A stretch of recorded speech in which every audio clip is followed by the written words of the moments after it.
Tere! Täna ma olen Narvas, kust on häid uudiseid. Siin Sepapõik 1 kinnistul on valmimas meie järjekorras 23. uus kortermaja. Ehitajad on 3-4 kuud kõvasti tööd teinud ja selle ajaga maja karbi püsti saanud, nii et täna on hea põhjus pidada sarikapidu. Nüüd läheb veel 3-4 kuud, mis kulub hoone viimistlemisele seest ja väljast ja vajalike torude juhtmete paigaldamisele. Ja kui kõik läheb plaanipäraselt ja miks ei peaks minema, siis juba novembrikuu viimasel päeval on maja täiesti valmis.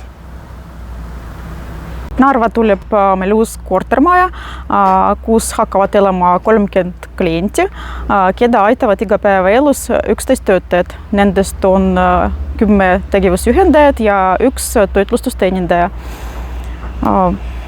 Proovime elada aktiivset elu, tegusamat elu, nii nagu ka teistes kodudes ja väga hea meel, et Narva tuli ikkagi selline maja, kuna mina Narva linna elanikuna tunnen kindlasti puudust ja vajadust selle maja järgi.